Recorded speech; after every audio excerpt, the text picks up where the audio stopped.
Welcome to the Pirate Broadcast, where we interview interesting people doing interesting things, where you can expand your connections, your community. Kindness is cool and smiles are free. And let's get this party started. And it's another beautiful day for a Pirate Broadcast. I just want to welcome you here.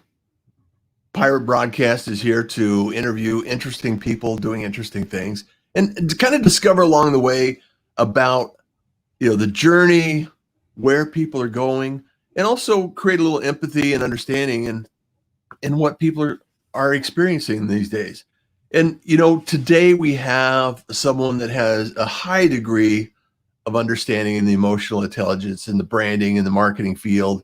And I just want to have a conversation with Kevin and bring him on and make sure that we have something to share with the pirate community. So if you're joining us, please like and subscribe, or do all the social things so we know that we're out there and we can actually share this good word. And also, if you're watching the replay, just drop comments in. I'd love to come back and respond and react and answer questions. And then also, Kevin is available on LinkedIn, so go connect with him. He's out there in the world, so I'd love to have you connect with Kevin and tell him Russ sent you. So that's underway. Kevin, good morning. How are you today? Good morning. I'm doing fantastic. Thanks for having me on. Oh, it's a pleasure, and thank you so much for taking the time to be here. I just want to, for those that don't know you, give us a snapshot of what you're doing here. How did you evolve, and a little snapshot of your journey about how you arrived here quickly, and then we'll break it apart during the show. Certainly. Well, I'm a brand evolution strategist, and my distinct focus is on emotion. So I've been helping brands evolve for over 20 years. I've done so at global brand consultancy, Interbrand. I worked at a sonic branding music studio. I led strategy, I led innovation, and I led practice development, like customer experience practice development, and also more recently got into behavioral science and really understanding the power of emotion and what makes people tick. And in early 2019, I decided to go it on my own for the first time in my career and launch my own company, Limbic Brand Evolution. And Limbic Brand Evolution is all about helping create stronger connections with people that brands want to reach. Well, so that's quite an evolution. So let's break it down a little bit, because this subject fascinates me, and the emotional attachment to things. People buy with emotion, and they justify with logic, right? No doubt. And social media is kind of like a dopamine rush all day long. And so that's also a piece of the emotional attachment to what we're doing. Do they like me? Will they like me? Can they like me? And all of these things that go into branding, and the subtleties that we don't even see and hear in the actual marketing effort. So it sounds like you have a deep experience in the marketing and branding experience overall. So what possessed you to go down this path in your career early on? Well, I started in advertising, and I left that over a dozen years ago. And I really just felt it was happening at a time when experience was so much more important than advertising. How people say that again. Experience is more important than advertising, or? Yeah, definitely. How people experience your brand is more important than what you tell them your brand is all about. And it was happening at a time when people were starting to use iPhones and starting to share on social media their experiences, and people were starting to learn more about the companies based on other people's experiences rather than just their own. So that really got me fascinated by this idea of focusing on customer experience. And I had an opportunity to go very deep on that. And then, as I said before, more recently, I started learning about behavioral science. I started learning about the fact that 95% of the decisions that we make are happening instinctively, instantly in our subconscious. And every once in a while, we'll kick out a decision to the rational part of our brain, and we'll start to overthink it and rely on additional information. But what's really happening is that people are taking in a ton of stimulus at every minute, and they are constantly making judgment calls.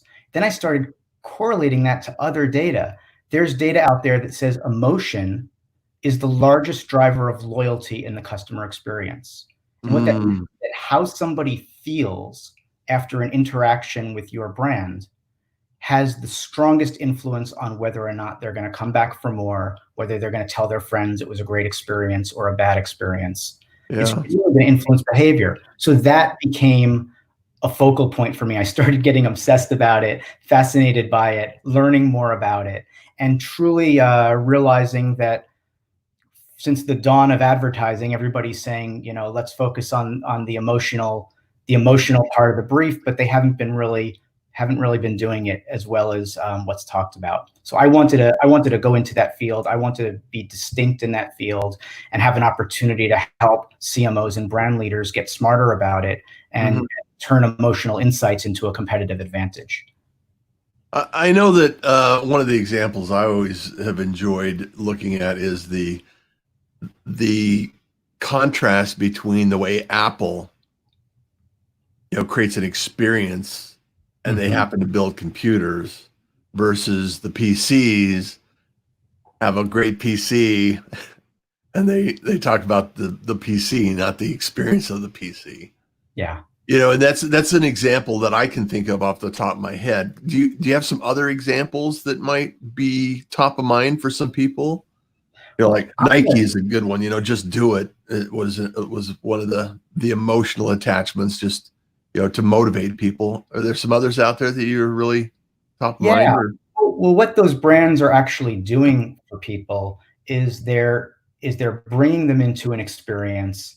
They're thinking about experience design, and they're focusing on what I believe is the most important question, which is, how do you want people to feel? And they're thinking about that question at every stage of the journey with their brand, based from the moment they think about what their brand stands for in the world, all the way through the individual interactions and touch points and experiences. They're constantly thinking about, how do I want people to feel?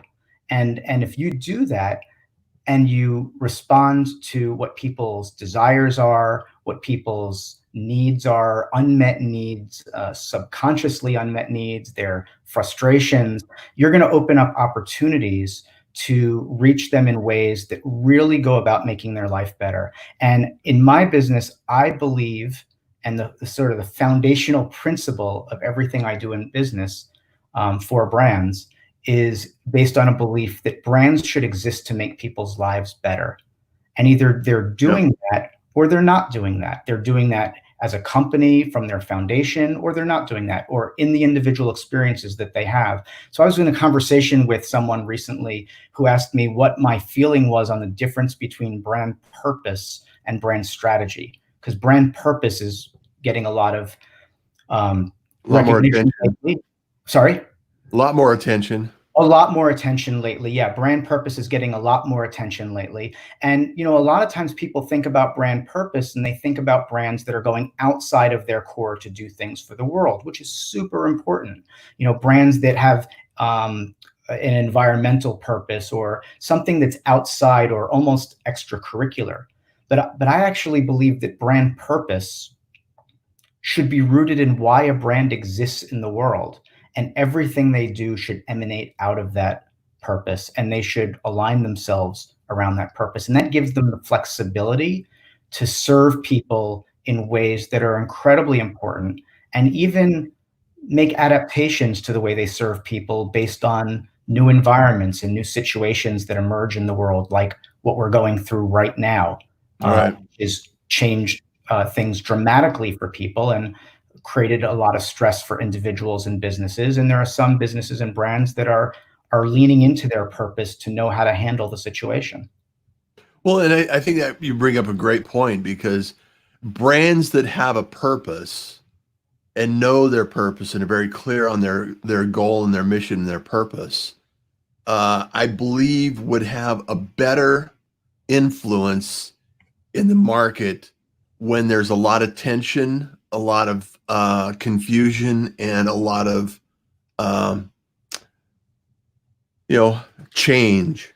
Yeah. And in that change, if they stay true to their brand and their purpose, then it gives them a solid foundation to work from. Whereas a brand that is just trying to sell some products, that isn't really purpose driven, I think has a much more difficult time understanding where they need to go because they don't have a foundation.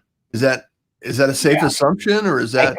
I completely agree with you. And there are two sides of it. And you just described one side incredibly well, which is, what is the brand all about? What is the brand's focus? What makes them unique and desirable? What is their purpose in the world?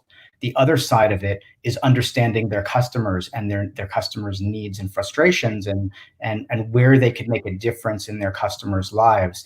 And connecting those two is incredibly important. And I actually refer to that in my business as limbic sparks. And limbic sparks happen when your audience is emotionally motivated by what you're all about. So thinking about what the customer's needs are, what the brand is all about, finding those intersections is a great way to navigate challenging situations like the ones we're in now. It means you're thinking about what you can do in the world to make people's lives better based on your understanding of what they need. There's been a lot of talk recently. A lot of people like to throw around the expression "the new normal," and I'm honestly not a big fan of the new normal. I don't believe we're anywhere close to a new normal. This is a fluid situation. Yeah. I've been using the expression "the new now," and the new now is when brands are able to look at the situation on a moment-to-moment basis, assess what's going on, and figure out, based on what they do best, how they could make people's lives better. And it doesn't mean that they're going to constantly change what their brand stands for, or it means that they're going to adapt to serve customers in the best ways that they can at this moment, given current information. It means that they're going to look at their employees and understand that their employees' lives have changed. They're under new stresses. They're dealing with things at home that they weren't dealing with before. They're very distracted. And, taking care of your employees in this situation based on the new now is an incredible way for them to feel more connected to your company, to serve it better, and also to feel comfortable that they can have a job and take care of the things going on in their personal life. And I think that ties back to the purpose of the company. If your purpose is to make sure that everyone in your environment, from the employee to the customer to the end user to anyone that's influencing or being influenced by your brand, is taken care of in a productive way.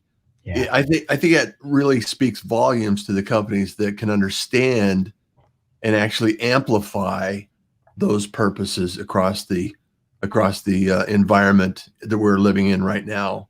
Yeah. And I think it's really important for us to understand that, one of the things that I'm really passionate about and learning more about is, exactly what you're talking about, the emotional piece, but also how you use story, or you use, information to share that in a way that touches the emotional piece of the end user.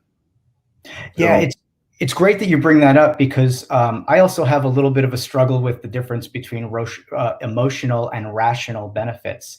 Yeah. People like to separate the two, and what's rational for some is emotional for others. So it really comes down to what is it that people are, most in need of, and that changes over time. There have been so first of all, thinking about the new now and the situation that we're in, there are some shifts in consumer behavior based on instinctive needs that people have.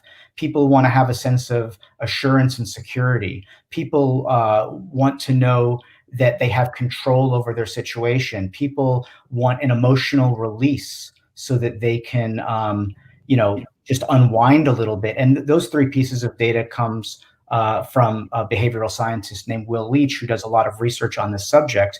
And the implications of that is that as a business owner, as a brand leader, you need to recognize that people have changed. They want safety. They want contactless interactions. They want more virtual and digital experiences.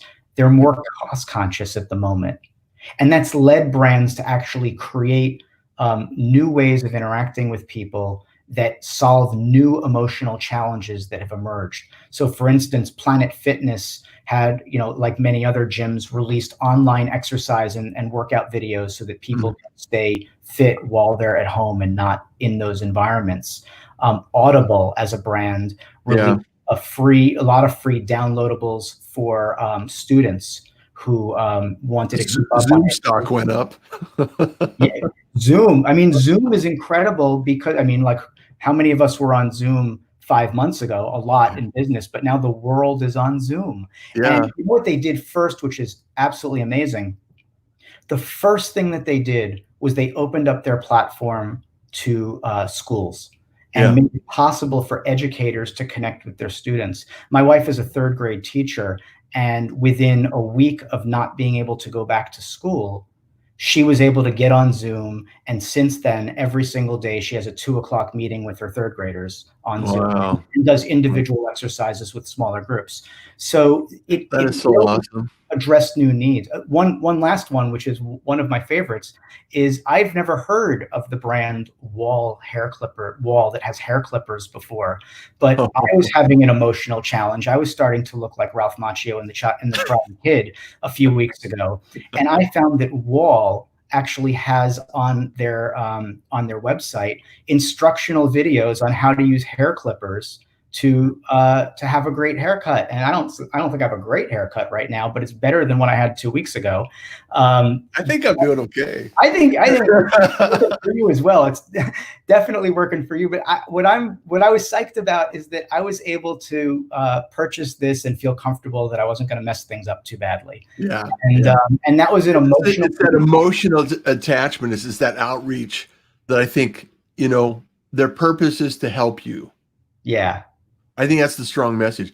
I want to just give a shout out here to some of the individuals that have joined us today, Kevin. And, Michelle, she's an amazing rock star. She's a pirate as well. You need to know her. Douglas, thank you so much for being here. It looks like you're looks like a bass player, musician. Thank you. I love that. I'm a musician as well. So thank you for being here, Douglas. Alba, thank you so much. Trinidad and Tobago, in the Caribbean. Oh, thank you for being here. This is very cool. Be blessed, y'all. Amen to that. And also, yes, music. Fantastic. Kenyatta, she's another bass player. Kenyatta is a bass player. So she's here in Arizona. Shout out to all from Wisconsin. Good morning, everyone. She's in the pirate community. We act and respond on an instinctual level. At a subconscious level, brand emotion is crucial. Great discussion. Michelle, you are an amazing individual that I know believes in that. And it's so wonderful to have you here. So Stu, many claim brand building takes too long. What is your response? That's a great question, Stu. That's a great question. I'd love to answer it. Yeah. So brand building it takes long when you're trying to go out there with a company, with a brand, and you need to establish it over time. Part of the length of time that you may be referring to, Stu, is the investment that you make and how fast you can get it out there and how many people can get exposure to it. But if you're referring more to the side of creating brand strategy that is the foundation for what you're all about as a company and how you're going to connect with your customers, there are many lengths of time that it could take. I've actually found that in the work that I'm doing, focusing on emotion and really focusing on the emotional motivations of the brand and the emotional motivations of the audience and creating those limbic sparks in the center, I've created an approach to it that is far more efficient than some of the experiences I've had in the past when we were getting paid by the pound for the amount of information we provided to a client. The investigation can cut right to the heart of what makes people tick and help to create stronger connections. So yes, brand building can take a lot of time, but if you do it well and efficiently and you cut to what matters most to people, it's going to go more quickly. Well, I think there's 2 points to it. And Stu, to your point, to your question, I want to ask Kevin, and kind of preface it with saying this, is that a lot of what a brand becomes is what people say about the brand. The component that you need to begin with is going back to what we were originally talking about, Kevin, and I believe this is knowing what the purpose and the people you serve and the emotional attachment in the environment you're serving is the first piece of the puzzle. Once that's out there in the world, then people will react and respond to it either in a positive way or a negative way, and then that eventually becomes your brand. That's kind of how I see it. Yeah. That's how I've seen it. Is like you take the data to build the foundation, and once the foundation is planted and in place, people will you bring your community together, and your community will define the brand. I think you're absolutely right on that. And it goes back to a fact that I stated already, and another one that I'm about to mention. One is that emotion is the largest driver of loyalty in the experience. So how people feel is going to impact how much they come back for more and how much they remember. But another one rooted in data that was published in the Harvard Business Review is that your brand, your customers are 52% more valuable to your brand when they're fully connected at an emotional level versus when they're highly satisfied. So some brands are going for that holy grail of highly satisfied, and they're actually missing the mark, because if you're not fully connected, you're not getting that 52% extra value from them that comes from increased purchases, being a customer longer, coming back for more, telling their friends about it, forgiving you when the experience is bad. If you have a strong brand that connects with people at that level, your business is going to grow faster. So is that another way of saying that having a wonderful, amazing relationship with your community is important? I think it really is. You need to know who your people are, and you need to know what makes them tick and how you're going to serve them. And whether you're a huge global company or a smaller brand in a town, I mean, like what's going on in local communities right now? I live in a town that has a wonderful Main Street district, and all around the country right now, local is getting lots of props. People are loving their local businesses right now because they're working really hard, they're trying to survive, they're reaching out to the community, their restaurants are feeding first responders. These are the businesses that sometimes we take for granted because they're right outside of our homes, but right now they're the ones that I want to support. Yeah. Kathy, shining in from Southern Nevada. Kathy's amazing part of the community here. I struggle sometimes, Kevin, and help me understand this, because we have so much data right now. Data tells us part of the story a lot of the time, and sometimes it's how we interpret data to actually make it meaningful. Yeah.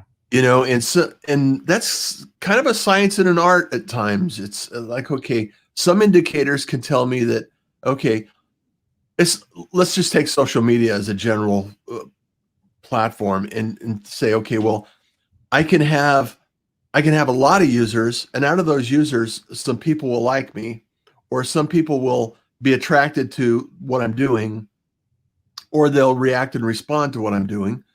And then the other part of me is like saying, if I forget about the numbers and build the community and develop the relationships, I'm going to be much better off.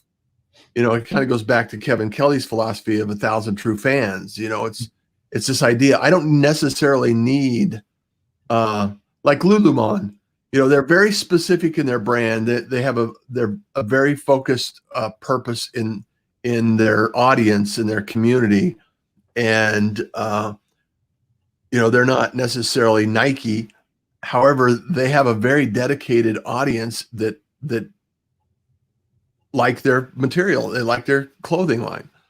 And those are kinds of things I think about. And how much does that thought process go into the brand building that we were talking about with Stu? Because I think it's important, it goes back to the purpose. And I'm not really sure, it's like, okay, what's my purpose? You know, like, Yeah. I think what's my why? It's like, what's my why, right? It's like, I got to think about this. It's like, yeah. why am I here? What am I doing? You know? It's so important.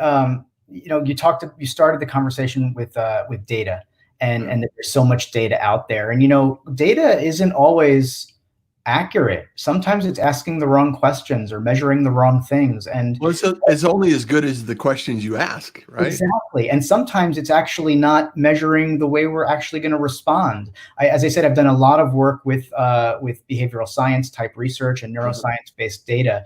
And when you're working with typical survey questionnaires about what people want in life and how they feel, you're not always getting their instinctive and accurate response. And it's not necessarily then predicting their behavior in the right way. If you ask people rational questions, you're going to get rational, well thought out, politically correct answers.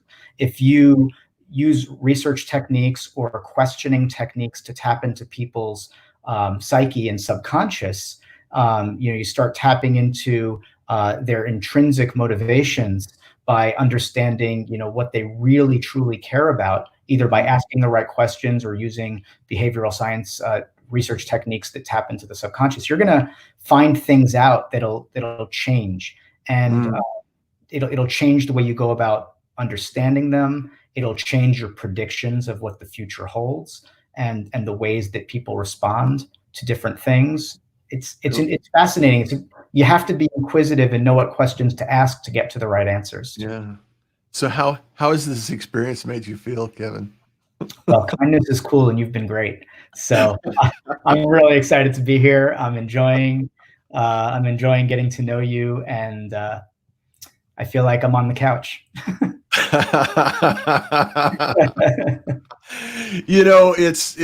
It's fun, and this is the reason why I do this, is because I've always been curious. You drive down the warehouse, or you're driving into any industrial part of town, and you see these buildings, these nondescript buildings with brands on them. Mm-hmm.